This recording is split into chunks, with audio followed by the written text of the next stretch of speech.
Hi everyone, welcome to my new channel, or should I say newly named channel, Buying and Building in the Philippines. Now the first thing you'll notice that I'm a foreigner, and a foreigner is not actually allowed to own land in the Philippines. However, if you're married to a Filipina, you can buy one together. Albeit the house and the land will be in your wife's name, you can still put your name into the deeds by saying married to. So it makes it so that you've got some kind of legal standing. Now, there's a lot of pitfalls. You have got to be very, very careful. And I'll go through that in some of the videos later about how to buy it, what to be careful of, which there's a lot, and how not to get scammed. Right? And of course, you've got to choose a very good contractor, and they're not easy to find. Okay, so the first thing I'll do is I will show you where we're building and where we got up to within 6 weeks, and I'll show you also some pictures of how it started, and we got the land blessed, etc. So you'll have a look at that later, but for now we'll go to the subdivision. It's a very secure subdivision, and I will show you where we're building. Okay, so we'll see you again soon once we reach the subdivision. Okay, so we've arrived in the subdivision, and I will not tell you exactly the location for security, but I will give you a little look around, and then we'll go and have a look at the house that we're building. Just one moment. Okay, as you can see, the whole area. And down on that way on, that's where the actual house is. But it goes all the way over this side as well. Now it's a nice, quiet subdivision, and it's got 2 sets of guards. So you've got double security, and they're 24/7. They're walking around there, you can see one of them. They're walking around all night as well to make sure that you're safe. I'll just show you the pool.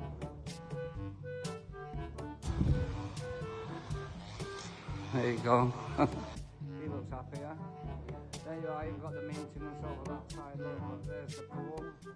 It does have fountains and everything, but it's kept nice and clean and very nice. And here you've got the area where if you're having a party or some kind of celebration, you can actually book this. Also, this is a big indoor room, and it has aircon and everything.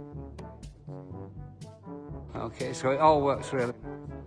So what I'll do now is I will take you, and there you see the mountains in the background. I will take you down to where the house is, and then you can see where we've got up to within 6 weeks. So here we are at the lot. There you can see a picture of the house that we're going to build. Okay, and this is where we're up to within 6 weeks. Now the first thing I'll show you, and the first thing that you should always be careful about, is how deep they make the footings. You can see the footings there, and then you can see on where the boards are there. That's where they tie to the footings and then build from that point. So over there you can see they've already built this wall, and they're on with building the ones there.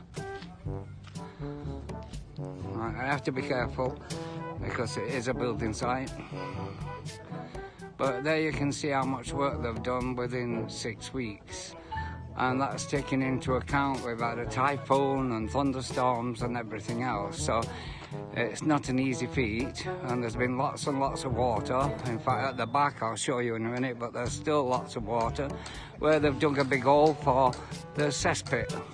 Okay, but there you can see how they're doing now. They're getting to a point where at the top there you can see they're going to get to a point where they will be putting ties again, so they'll be doing the 2nd floor. But first of all, of course, they'll do the floor downstairs, they'll concrete it and everything, but that's probably going to be next week or even longer, because they've still got to do this post here and the post at the side there and this post. I've still got to do them, but we had to wait until all this was dug out, and we had the backhoe here and everything else. I'll just show you down the back, just bear with me. There you can see they've got all the steel. That's the thickness of some of the steel that they're using, and I'll show you some other steel. That's another thing that you've got to be careful of while you're building. Unfortunately, most of them, now you see two sizes of steel. This one, and then this one. Now for the main structure, they need to be using this one, but quite often they'll use this throughout. This is not, this is just for tying the bars together, that's all. But they should be the strength in the main pillars. But that's a big way of cutting down the costs for the developers, for the contractors. So of course, that's what they do. They'll try to cut down as much as they can. There we go, you've got cement getting ready. But here you can see where there's still water. They dug this because that's where the septic tank's going to go. But then with the amount of water that we got, the rain that we got, it's filled up. So we're now going to pump that out first before we can do anything. And then we're going to spray the whole area with some insect repellent. So to stop the, well, any kind of insects basically eating into the wood and everything else. There you can see where they're going with this one. You can see they're going to put the lintel above the window. They've done that one already. And basically done the one at the back as well. So that'll be the back door. Okay, so that's where we're up to within 6 weeks. I'm pretty pleased with it myself, considering the problems they've had. So we'll see how we go, and in a few weeks' time I'll do another video so that you can see the improvement that they've made. As I say, I will also put a few videos up explaining to you the best way to purchase, and also what to look out for and to watch for the scams. Okay, that's it for today. See you again soon. Bye.